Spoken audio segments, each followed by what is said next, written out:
بسم الله والحمد لله والصلاة والسلام على رسول الله.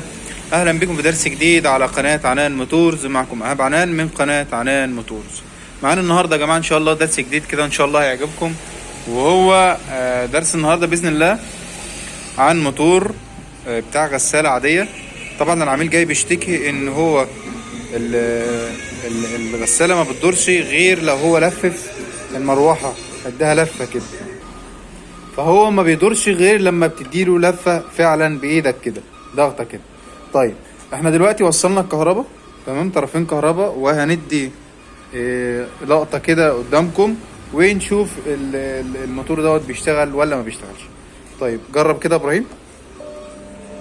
بصوا يا جماعة بيعمل ازاي. طبعا ما بيدورش غير لو عملنا كده، ادينا له لفة بايدينا بيبتدي الموتور يدور زي ما انتم شايفين كده. ارسل. تمام، نجرب بس تاني عشان نوري الناس. طبعا يا جماعه الموتور طول ما هو، بصوا هو كده حاطط الفيشه، تديله لفه يدور معاك 100 100.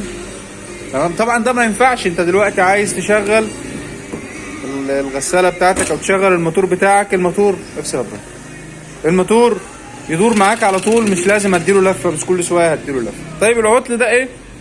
العطل ده في الغالب بيبقى حاجه من الاتنين. هو في العموم كده، في العموم ان شاء الله بيبقى المشكله في التقويم، يا اما التقويم مش موصل يا اما التقويم بتاعه محروق بتاع الموتور.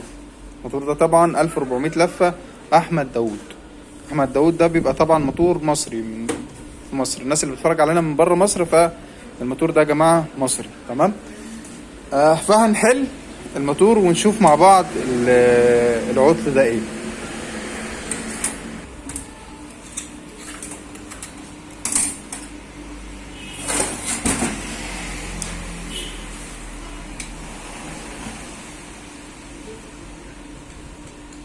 طبعا اللي بيحل قدامنا ده دلوقتي الاسطى ابراهيم.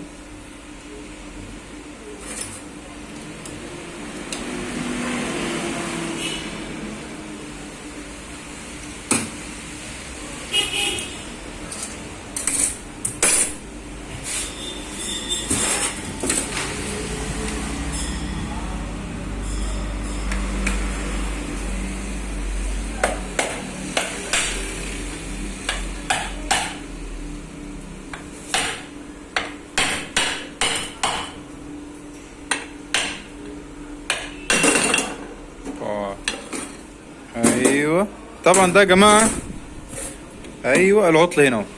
طبعا ده يا جماعه المفتاح بتاع الطرد المركزي. تمام.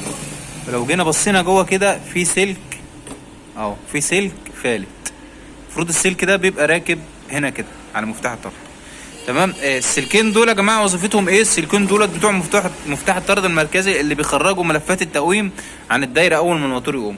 يعني بالعربي كده السلكين دول لما بيبقوا واصلين هنا كده هم اللي بيدوا الدفعه الاولانيه للموتور، وبعد كده الموتور بيكمل لوحده. طب من غيرهم، من غير ما يكونوا واصلين لبعض، الموتور عمره ما يقوم، ولازم تديله في كل مره لفه بايديك.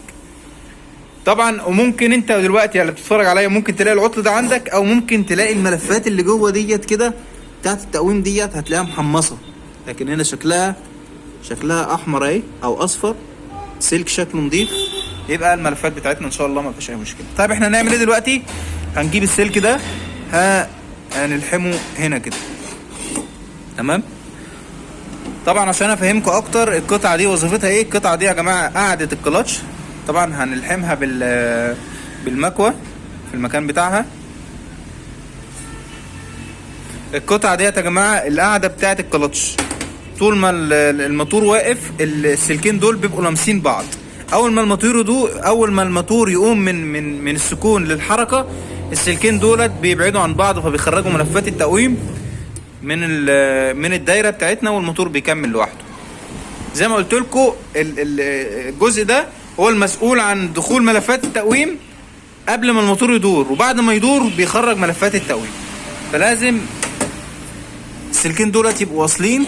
ونقطة تاني، لازم مفتاح الطرد ده او القاعدة بتاعت مفتاح الطرد ده لو جينا بصينا هنا كده لازم تكون شغالة معانا. شوفوا يا جماعة شغالة معانا اهي، مش لازقة كده على طول، لا هي بتروح وتيجي. اول ما الموتور بيبقى مبطل السلكين دول بيبقوا لامسين بعض كده، مدخلين ملفات التقويم. اول ما الموتور يدور بيقوم الملفات التقويم فاصله عن بعض بالطريقه دي كده. تمام. نقول تاني، اول ما الموتور بيبقى مبطل السلكين دول بيبقوا لامسين بعض كده، اللي هم ملفات التقويم بتبقى جوه الدايره.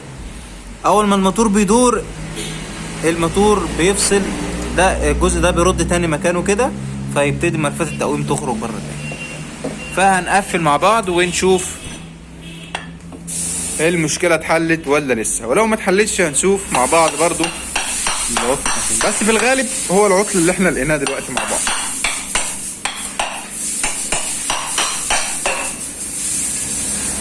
طبعا الموتور كان صوته كويس، لو كان صوته عالي كنا هنغير البلي بتاعه، ولكن الموتور كان صوته مفيهوش اي مشكله. ولكن هي المشكله الوحيده بتاعته ان هو لما بيجي يدور لازم تديله دفعه كده في الاول.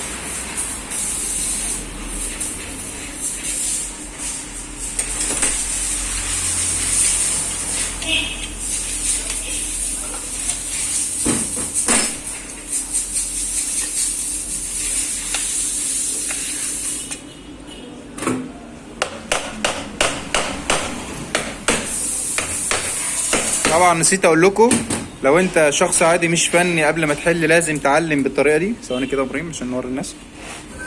لازم تعلم بالطريقه دي كده قصاد كل مسمار، عشان لما تيجي تقفل تاني تقفل الوشاش ديت مكانها بالظبط، لان لو خلفت معاك ممكن الموتور يجنك و ما يتقفلش معاك كويس، او ما يبقاش خفيف معاك، يبقى تقيل والمشكله تفضل مستمره برضه.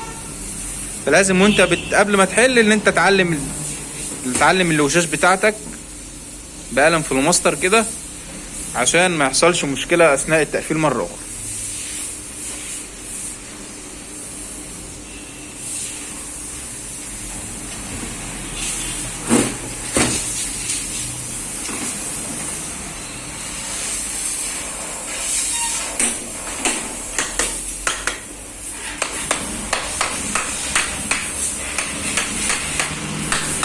طبعا هو الموتور كان فيه مسمارين بس قصاد بعض، تمام، فاحنا ربطنا المسمارين قصاد بعض تاني.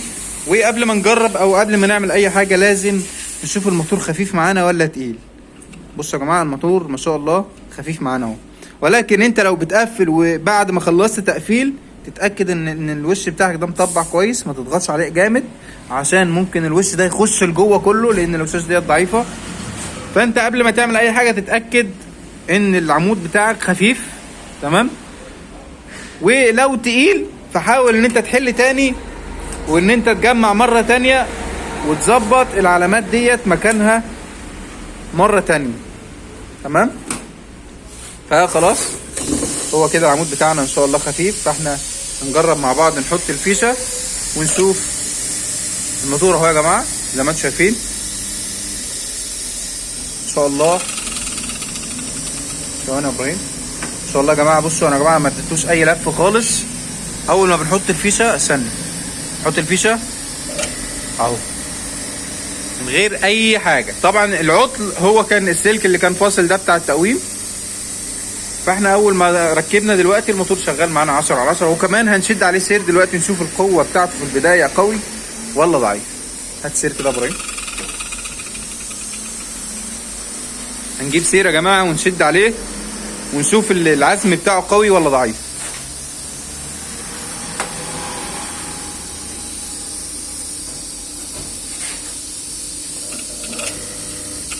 بص يا جماعه، احنا طبعا ده ابراهيم شادد السير اهو، تمام.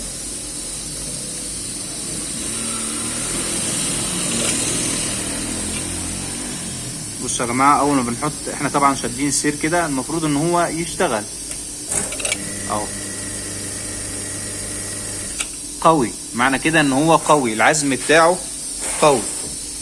فده كان درس كده سريع كده حبينا نشرحه لكم ونوضح لكم فيه. طبعا كده الموتور ان شاء الله جاهز على التركيب، تركب مفيش اي مشكله، مش هتحتاج ان انت تديله دفعه زي ما كنت بتعمل في الاول. لو وصلت لحد هنا كده في الفيديو ما تنساش ان انت تعمل لنا لايك، تشترك معانا في القناه عشان في فيديوهات ان شاء الله تانية بخصوص المواتير ديت، وبخصوص مواتير الميه، وبخصوص جميع المواتير اللي ممكن تتخيلها باذن الله هتلاقيها معانا هنا على القناه. لو انت جديد معانا اول مره تشوفنا، طبعا في ناس كتير جدا بتتفرج علينا ولكن مش عامله اشتراك معانا. طب انت بتتفرج على الفيديوهات بتاعتنا، اشترك معانا عشان الفيديوهات الجديده باذن الله توصل لك اول باول، وتفعل زر الجرس عشان طبعا دي حاجه يعني حاجه كويسه لينا وحاجه كويسه ليك ان انت الفيديوهات توصلك على طول باذن الله. اشوفكم على خير. كان معكم اخوكم ايهاب عنان من جمهوريه مصر العربيه. والسلام عليكم ورحمه الله وبركاته.